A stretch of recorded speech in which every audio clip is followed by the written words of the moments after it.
What's up, guys, and welcome back to another video. So today is part 3, I believe, and I'm sorry for like the lack of enthusiasm I had the past 2 videos. It's because it was becoming a headache because I didn't know so many things that had to go into this build intake wise. So I was like a little stressed and like a little discouraged, but I'm not gonna fake a smile and like act like everything's okay. I want you to see the raw expressions and how everything actually goes like during the recording process. You know what I mean? Most YouTubers, they just fake a smile, act like everything's okay. No, everything does not go okay. But I finally got the cable. It's right here. This is the little fuel cable that I was waiting for. See, that goes into a stock fuel filter right there, and then this banjo bolt thingy goes in here, goes into the AM fuel rail, right? And then the most important part that I didn't know I needed was this little Type R throttle body cable or acceleration cable, whatever you want to call it, and the Type R bracket that it comes with. And I didn't know this little packet I bought came with one already, so I bought an extra. So I'm just gonna keep it as backup or for my girlfriend's car whenever we decide to boost hers. But it came with washers, so it's a good thing for the fuel rail line. But all we have to do is hook up the actual throttle cable, and then tomorrow I'm gonna head to the junkyard and get these bolts right here, because currently there's only one bolt in, because my factory intake manifold, the bolts are like seized in and like stripping and I can't take them out. But we're gonna replace this fuel rail because I thought this is how we're gonna have to run it, but we're just gonna put the AM one now finally, and this should be the first start. Hopefully this should be the first start. So all we got to do is put oil, coolant, and make sure there's no leaks, and make sure everything's like tidied up and actually connected to its corresponding clips and all that fun stuff. The only problem I'm having is with the blow-off valve. There's like one of those like C-clip clamp thingies, and it's super hard to get in because how it works, it goes in, there's a little gasket right there. You can't see it, it's dark, I'm sorry, but there's a little gasket in there, and then the blow-off valve goes on top, and there's a C-clip that clamps it inside, and that's really hard to do. But everything is connected intercooler wise. Look at that, perfect. I had to keep it like this because if I were to flip it, it wasn't gonna work because the pipes are way too high up. But all I need to get for future is a new dump tube. I need to route it a different way, like over here or something, for I could actually keep my AC fan in, because currently there's no AC fan because the dump tube gonna be hitting the fan. So I quickly just wanted to show you the differences between both throttle cables. So on the right hand side right here, that is the Type R throttle cable. Left hand side is stock GSR one. So as you can see, it all starts completely the same, right? And as you go further down, this is where the big difference is at. Right here where you see like the braided line, the Type R has a super long braided line right here, and then like the thing to set your throttle at is like over here, right? Super big line. And then over here on the GSR one, it's way shorter, and then the little throttle cable setter thing is over here. See, it's closer. So if you were to connect these both next to each other like this, you could see the difference. All right, so we're getting ready to do the first start. Everything should be buttoned up. The only thing that we did was take off the charge pipe from the throttle body for it doesn't like produce pressure or some crap. You know, it's my first time, so didn't want to blow anything up. But it's a 5 quarts, and 5 quarts is in a gallon, so it's going to take this whole gallon.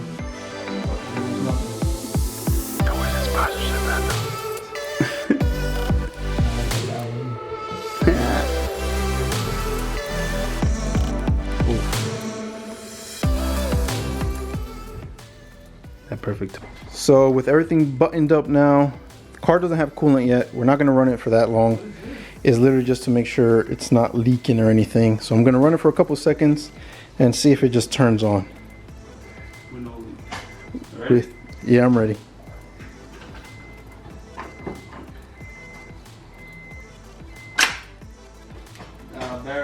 Yo, great. All right, we're good to go.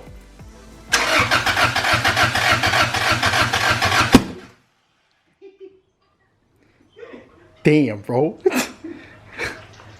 Oh, wait. What? Don't turn it on.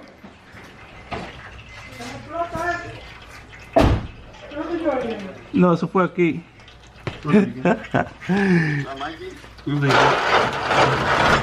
Yeah. That's oil? Yeah. Oil from what? Oh! It doesn't have a filter. Come on. Alright, we're ready. Ready? Yeah.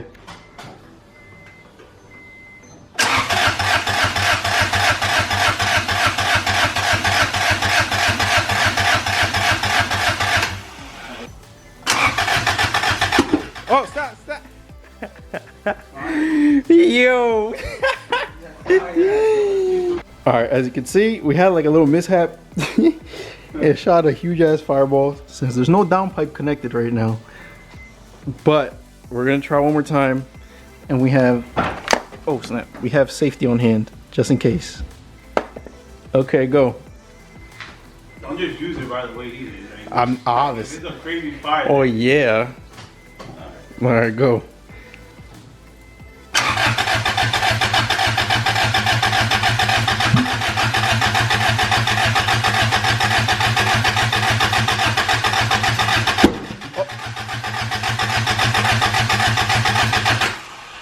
Bro, shooting some massive flames, bro. Oh my god, bro. Stop, bro. Stop. Stop. It would cut it. Cut it. No more. Alright, so we swapped some sensors out over here. I mean, not sensors, the actual plugs. We changed them because they look exactly the same, so maybe that's a problem. So let's try now.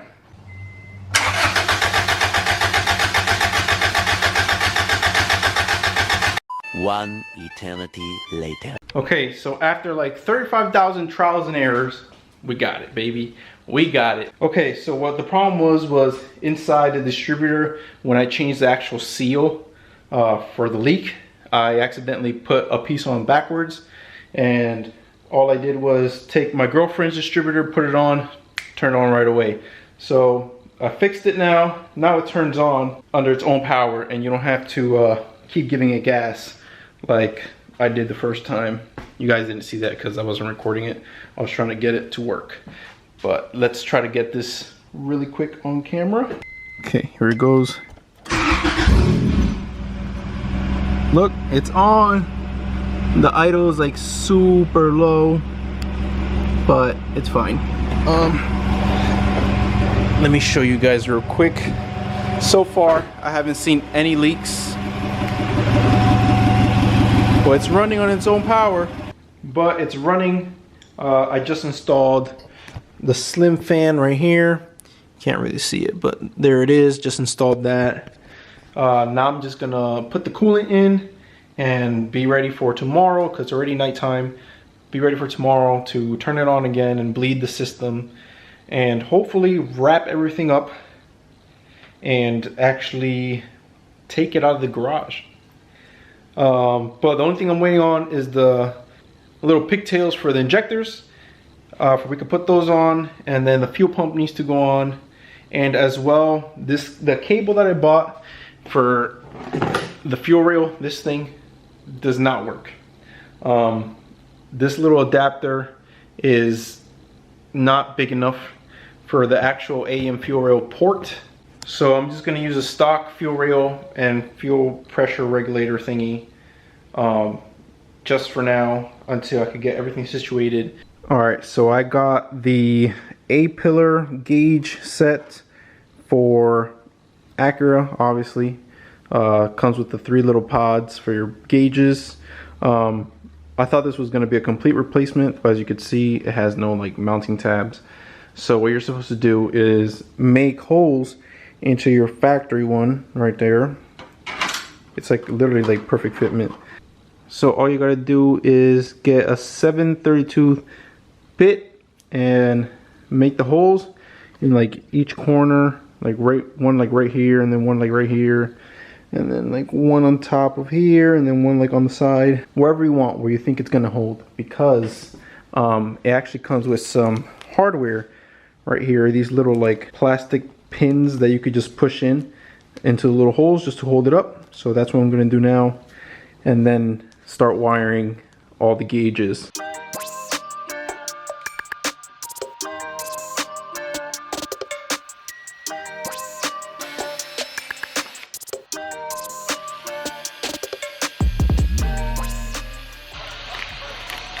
So I'm gonna put one in just for it could be like a little placeholder, for it doesn't move around while I try to make the other hole.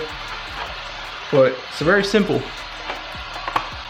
So you just unite them and take the little thingy right here and just pop it in, and it holds. Look at that. You're probably not even, oh, right there, you can see it. You see a little dot right there? Yep, that's it.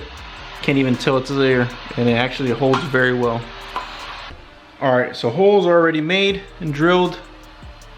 As you can see, the 3 holes right there. All I used was this little Christmas tree bit and started smoking holes.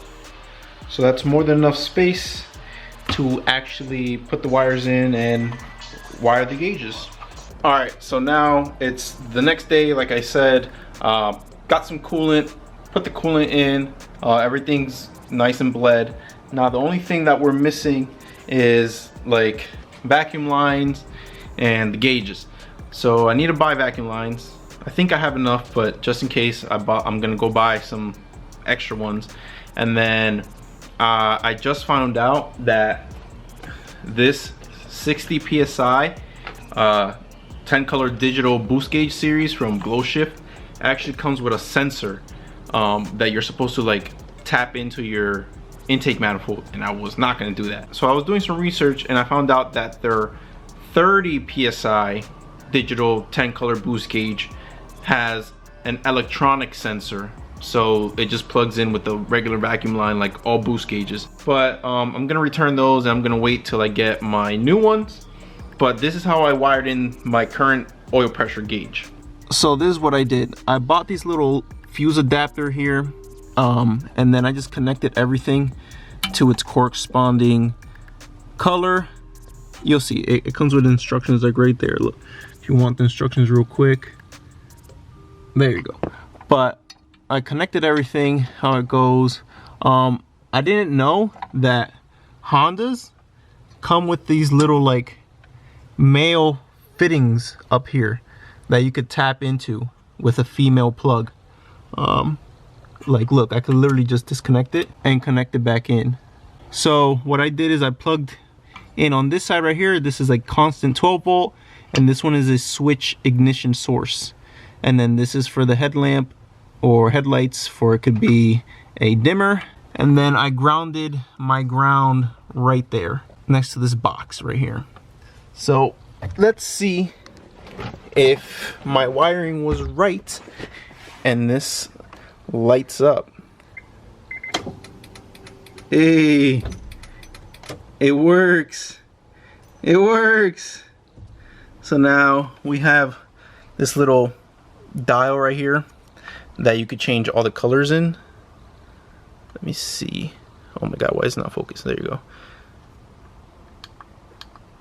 These are all the colors. Has a bunch of colors. I think you can make it like fade or something. I don't know, but it's working.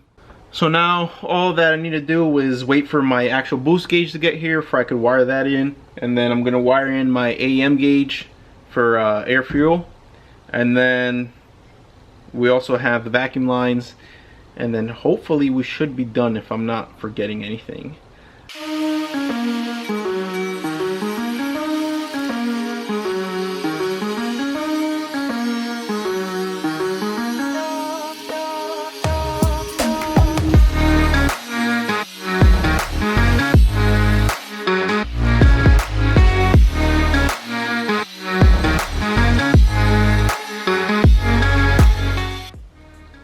Well, I guess we're gonna be welding ourselves because this didn't want to bolt on. Well, it bolted onto the turbo, obviously, but it was hitting my oil pan, since I guess this is designed for the stock oil pan and I have the Moroso one.